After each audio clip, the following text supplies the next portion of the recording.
कसा मी अनमादू कुणा माझी व्यथाही समजावू कुणा आहे उभा बगदारी तुझ्या जाणून घे रे जरा याचना देशील का कधी पूर आल्यावर आपण काय केलं पाहिजे?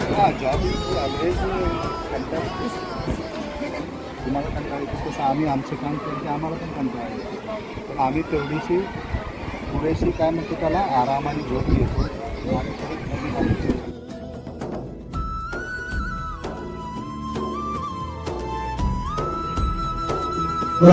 2019 पुराचे अनुभव आपल्याला कळतो आहे. त्यामध्ये या ठिकाणी आपत्तीचं व्यवस्थापन कसं केलं पाहिजे हे विद्यार्थी कसे तरी आपल्याला समजावं, यासाठी आपल्याकडं कार्यशाळेच्या माध्यमातून आपल्यामध्ये ज्या दक्षता घ्यायची आहे या संदर्भात आपल्याला मार्गदर्शन करणार आहे.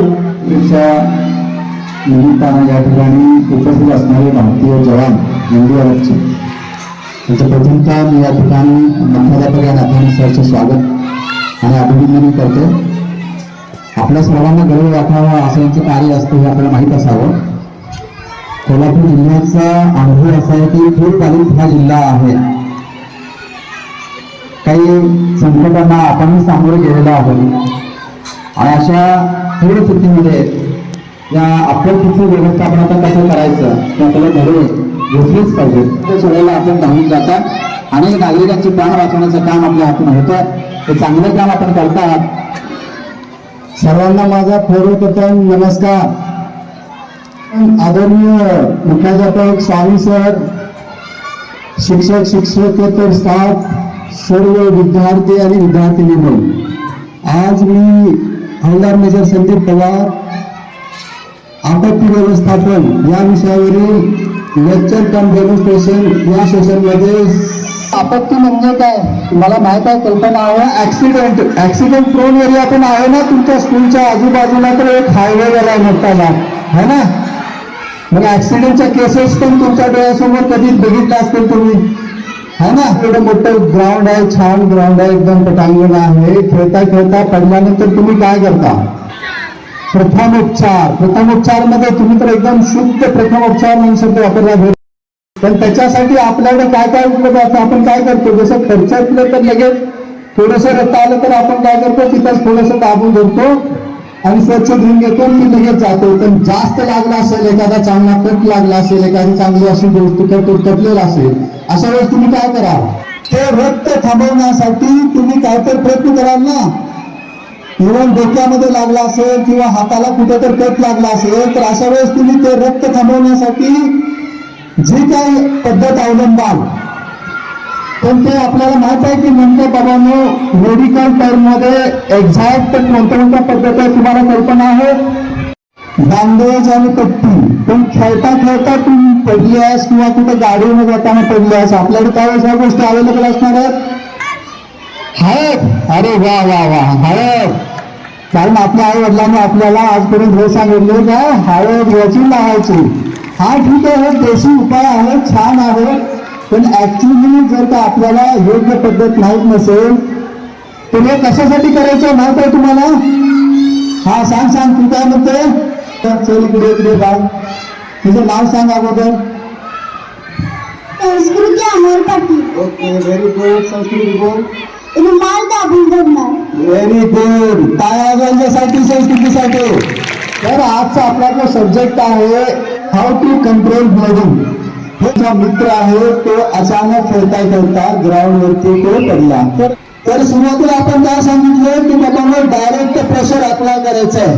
जसं की बाबांना ह्या हाताला जखम झाली आहे इथं, तर तिथं काय करायचं आहे? तर सर्वप्रथम ते पुसून घ्यायचं. जर आपण इस्तेमाल करायचंय स्वच्छ करून तिथे जिथे जखम झालेले आहे तिथे काय करायचंय? दाबून धरायचंय. त्यालाच काय म्हणायचं इंग्लिश मध्ये? Direct pressure. त्याच्यानंतर काय आहे? इलेव्हेशन. काय द्यायचंय? की म्हणजे आपल्या हार्टच्या पासून थोडं वरच्या बाजूला त्याला काय करायचं सगळ्या ऑर्गनला पोचवायचं काम करतोय. मग ते फ्लो कमी करण्यासाठी आपण काय केलं, इलेव्हेशन म्हणजे थोडंसं उंचावरती त्याचा हात केला. त्याच्यानंतर काय करायचं, केल पल्स. तिथं आपल्याला काय ब्रॉकेल पल्स, ते काय करायचंय, दाबून करायचं. ह्या तिन्ही गोष्टी काय करायच्या आहेत आपण एक साथ करायच्या आहेत. पहिला काय डायरेक्ट प्रेशर, दुसरं इलेव्हेशन, तिसरं प्रेशर पॉइंट म्हणजे जे पल्स आहेत आपल्या ज्या शरीरातल्या त्या जखमेच्या नजदीकची कोणती पल्स असेल ती दाबून धरायची आहे. ह्या तिन्ही गोष्टी झाल्यानंतर 5 ते 6 मिनिटं काय आहे, एक नॅचरल टाइम आहे. तुम्हाला माहित असेल काही वेळेस आपल्या हाताला लागलं की थोडा वेळ आपण दाबून धरलो, जसं ब्लेड हाताला लागलं दाबून धरलं, थोड्या वेळाने ऑटोमॅटिक रक्त थांबतं ना. तर आपण काय करायचं, सुरुवातीला स्वच्छ करून घ्यायचं, कारण पुरा तुमचा त्याच्यात राहायला नाही पाहिजे.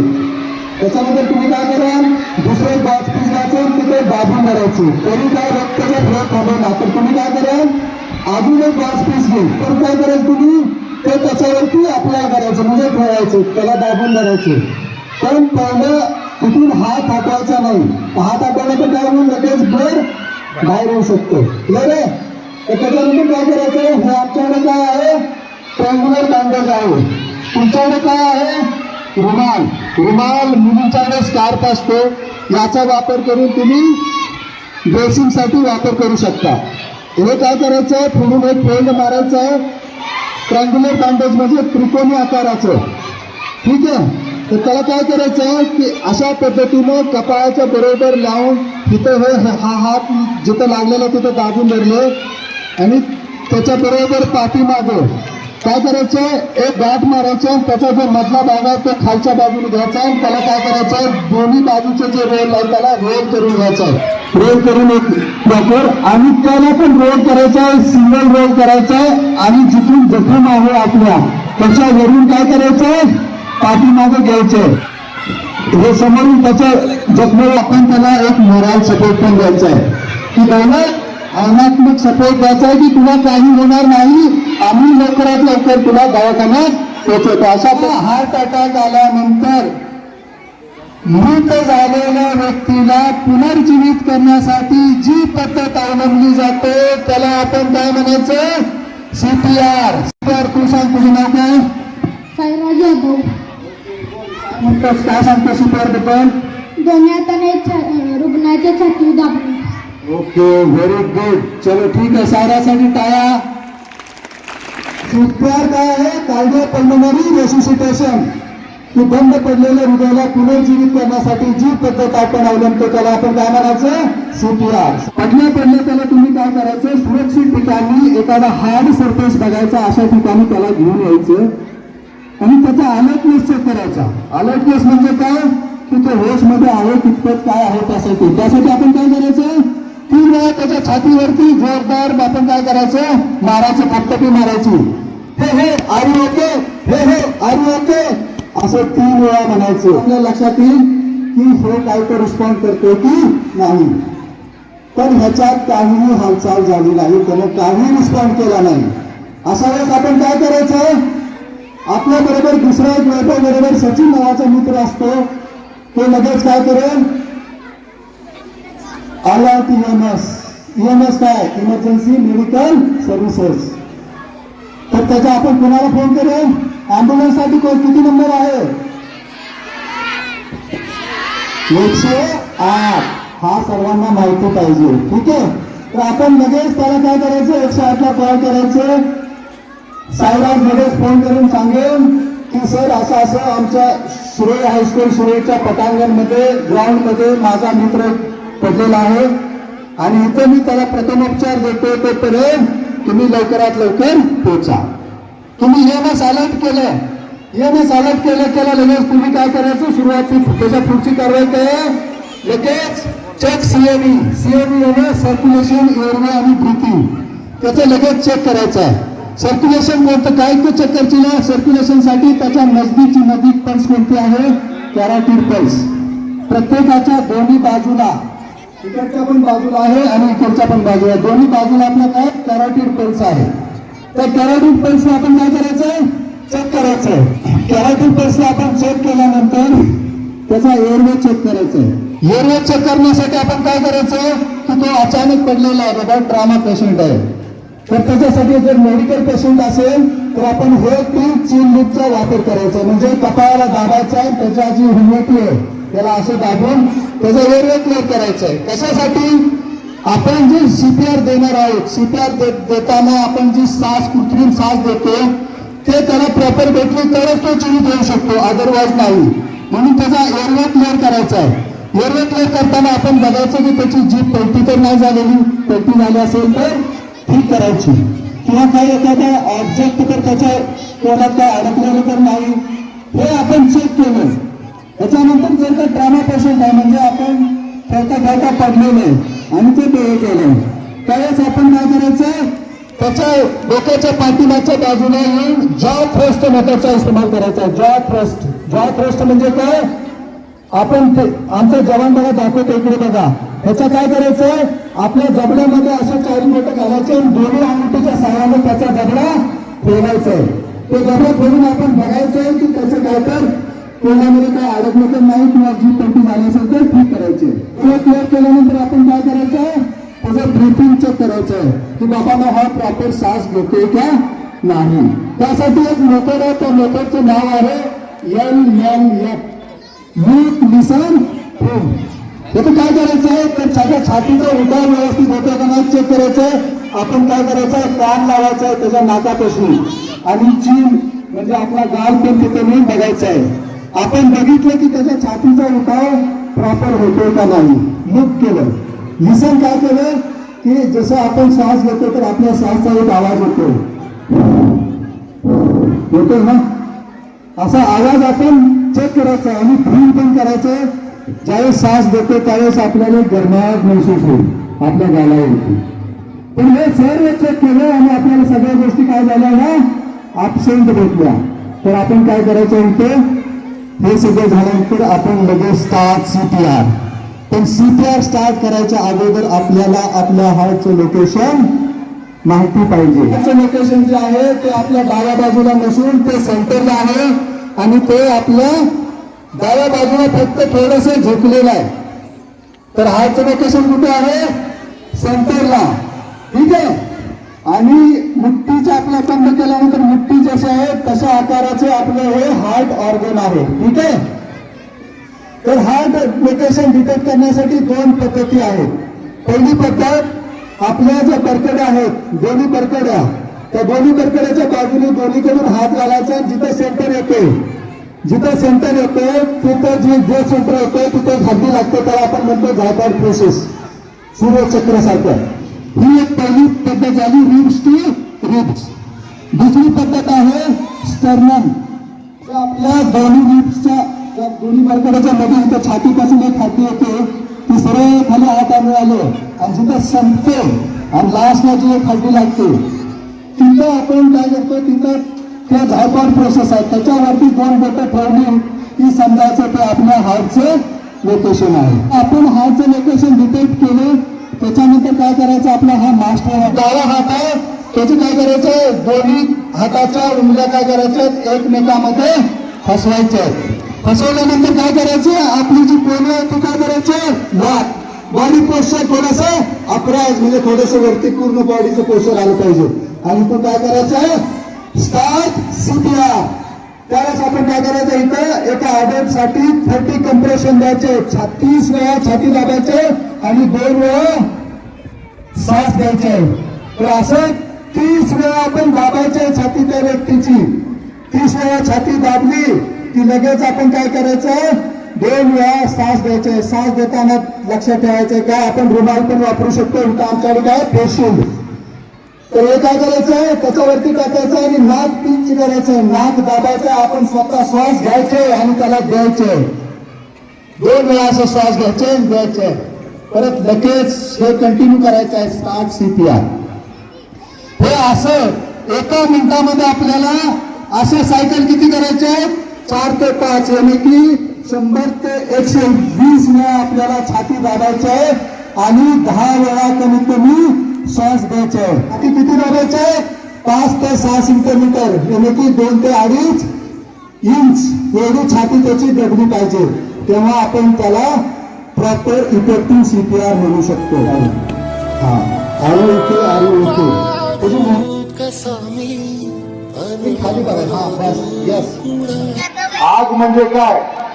ऑक्सिजन, फ्यूल आणि टेम्परेचर. ऑक्सिजन, फ्यूल आणि टेम्परेचर याचं चेन रिॲक्शन होते. याचं काय होते? एक रासायनिक प्रक्रिया होते. त्याच्यानंतर तिथं चमक आणि धूर यात रूपांतर होती. त्याला आग असं आपण म्हणायचं. त्याच्यावर निशाणा धरायचा. Seize the handle. Yes, for seize the handle. And sweep the side to side. Pull the pin. Aim the nozzle base of fire. Use the handle. Sweep the side to side. तिथं fire extinguisher नसेल, तिथं तुम्ही present आहोत, आग लागलेली आहे, तर तुम्ही कुणाला फोन करणार? फायर ब्रिगेडला. भूकंप आल्यानंतर काय होते? इमारत कोसळते. मग काय होते? त्या आपल्या इमारतीमध्ये जे कोणी अडकलेले असेल त्यांना आपण बाहेर कसं काढायचं? तर काय करायचं? शर्टावर एक पहिलं बटन ओपन करायचं. ठीक आहे. नंतर शर्ट थोडा आतून रोल करायची सापडेल. छोटी पोझिशन घेऊन बाहेर ओढायची. ठीक आहे. दिसते सर्वांना? आणि पाठीमागे करा पुढे एखादं वीट दगड काय बी मेटल असेल ते एका पायाने काय करायचे? साईडला करायचे, जेणेकरून त्याला काही इजा होणार नाही. सेम तेच पोझिशन छोट्या पोझिशनने त्याला बाहेर ओढत आणायचे. ठीक आहे. आणि एका पायानं माझं जे काय जे वीट असेल त्याला साईडला करायचे नाही. मग बाहेर आपण त्याला रोल करायचं. मग त्याला एका साईडला आपण त्याची करवट चेंज करायची आणि ब्लँकेट त्याच्या खाली ओढून घ्यायचे. ठीक आहे. नंतर राईट साईडला आपण रोल करायचे. बरोबर ब्लँकेटच्या मधून आलं की पायाच्या साईडून त्याला एक गाठ द्यायची खाली आणि डोक्याच्या साईडला वर मुंडावून घ्यायचे आणि आपला पकडता येईल असं ग्रीप करायचे. लहान पोझिशन करून बाहेर त्याला ओढत आणायचे. एका पायाने काय करायचे? जे दगड वीट काय बी मेटल असेल साईडला करायचं समोरासमोर. टी शर्ट बटन खोलायचं आणि टी शर्ट काय करायचं? फक्त आपल्याला वरून काढून पायटीला पाईपमध्ये घालायचं आहे. अजून एक टी शर्ट आहे. तिसरा टी शर्ट बी असा सेम.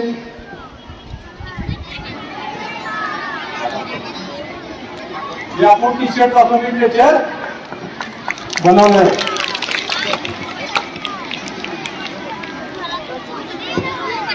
त्याकडे आपण टी शर्ट पासून टेम्परेचर बनवून पेशंटला आपण मूव करू शकतो.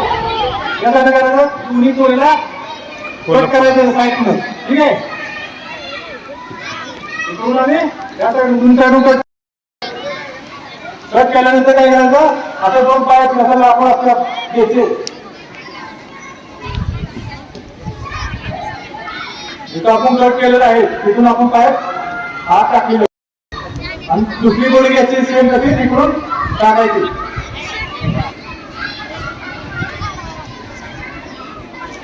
धुक्यापासून फ्रॅक्चर झालं ना, त्याच्यावर आपण एखाद्याला पेशंटला चोखून आरामात घेऊन जाऊ शकतो.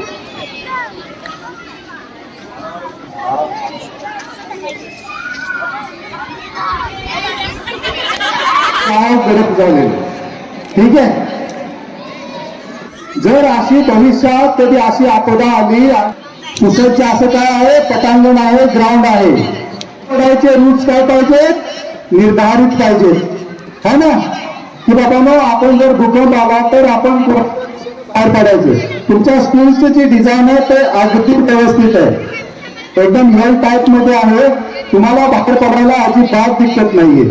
पण काही अशा स्कूल असतात की मतलब की जिथे रहिवासी एरिया जास्त असेल, जिथे मजूर लोक जास्त राहतात, गर्दीच्या ठिकाणी है ना, तर अशा वेळेस बाहेर पडायला मुश्किल होतं. तुमच्या स्कूलमध्ये तशी परिस्थिती नाहीये.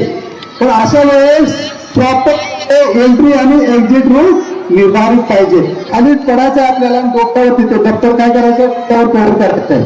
तेही तिला पळायचं. हा, हे काय करायचं? खाली पडायचं, आपण बसलोय, ड्रॉप झालो, परत काय करायचंय, ते डोक्याला कव्हर करायचंय आणि परत करायचं, काय करायचं, आतमध्ये टेबलच्या आत जायचंय, तिथे दप्तर ठेवायचं, दोन्ही हाताने काय करायचंय, आपण ते टेबल पकडायचं आणि आपल्याला कव्हर करून ठेवायचंय. किती, आणि तिथे होल्ड करायचंय. होल्ड किती वेळ, 5, 10, आपण 1, 2, 3, 4, 5, 6 असं मोजत आहेत. आणि ज्या वेळेस कंपन म्हणजे की ज्यावेळेस धरती हलायची थांबते त्यावेळेस आपण पण ज्यावेळेस भूकंप आलेला असतो अशा वेळेस बाहेर पडणार का तुम्ही, बॅक म्हणजे खाली आपण पडलो त्यावेळेला काय करायचंय, कव्हर काय करायचंय, आपलं डोकं कव्हर करायचं आणि कुठं जायचं, जिथं आपल्याला सेफ्टी आहे, जिथं आपल्याला खतरा नाही, तर त्याच्या टेबलच्या खाली जायचं, तिथं काय करायचं, त्याला पकडायचंय आणि तिथं होल्ड करायचंय. आपल्याला किती वेळ, 15 ते 20 सेकंद पर्यंत होल्ड करायचंय. ज्यावेळेस भूकंप यायचा थांबतो त्यावेळेस मग आपण बघायचं आजूबाजू खाली पायाच्या खाली पकडायचे. ठीक आहे, आपण कसं घेऊन जायचं, त्याचा एक लेफ्ट पाय आपल्या राईट पायावर ठेवायचा. ठीक आहे, आणि एक हात खांद्यावर टाकायचा आणि त्याला घेऊन जायचं. पलीकडे आहे तो त्याला लेफ्ट आणि अलीकडे राईट, असं दोन्ही पाय त्याच्या पायावरती ठेवायचे आणि दोन्ही हात खांद्यावरती आणि त्याला बसवायचे. जसं आपण खुर्चीवर बसतो ना तसं बसवायचे. आणि कोणत्या पायाला इजा झालेली आहे तो पायाचा पुढे करायचा, त्याच्या पायाची मुवमेंट झाली नाही पाहिजे. बघायकडे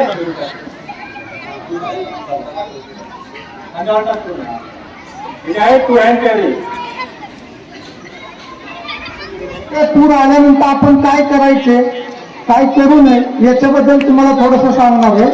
तसं आहे ना, कमीत कमी 4 व्यक्तींचा जीव वाचवू शकतो आपण. ह्याची कॅपॅसिटी 320 किलो वजनाची आहे आणि हे लाईफ टाइम आहे, किती उशीर.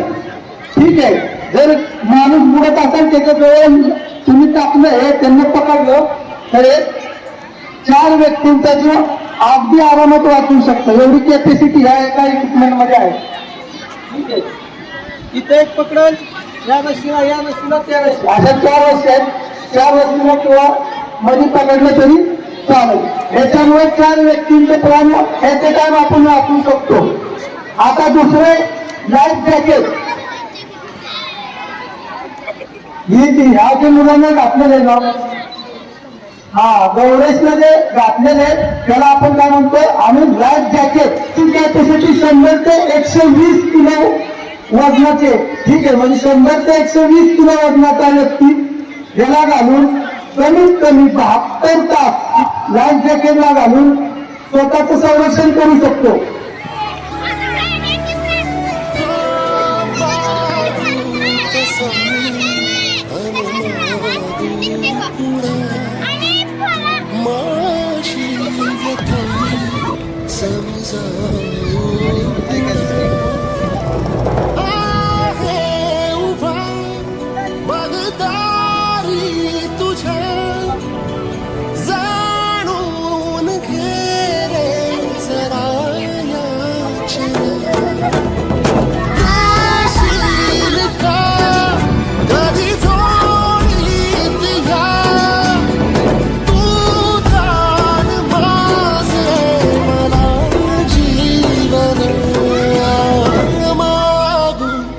Sami,